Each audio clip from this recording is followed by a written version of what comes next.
برادران مسلمان، با همسرانتان رفتار نیکو داشته باشید. همسران شما کسانی هستند که الله رب العالمین از بالای 7 آسمان سفارش آنها را کرده به شما امر می کند که با آنها رفتار نیکو داشته باشید. ببینید الله رب العالمین چی می فرماید؟ استعیذ بالله و عاشروهن بالمعروف، و با زنان رفتار نیکو داشته باشید.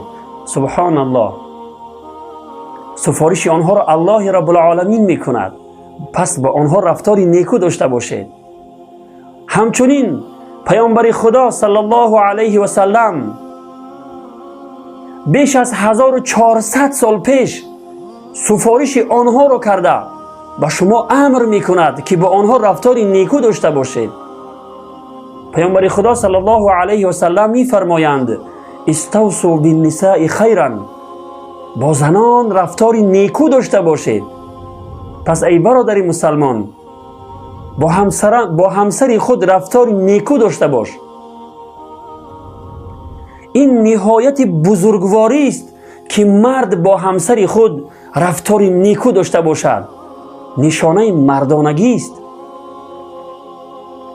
وقتی که با همسر خود رفتار نیکو، اخلاق نیکو نشان میدهی و بزرگواری کرده با او رفتار خوب میکنی، این نشانه نامردی و نشانه تحقیر و اهانت مرد نیست، بلکه نهایت عزت و شرف و علامت و نشانه مردانگی است.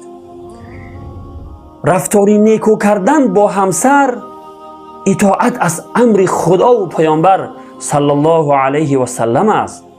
پس ای برادر عزیز،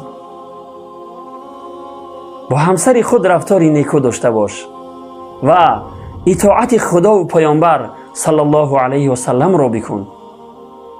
و السلام علیکم و رحمت الله و برکاته.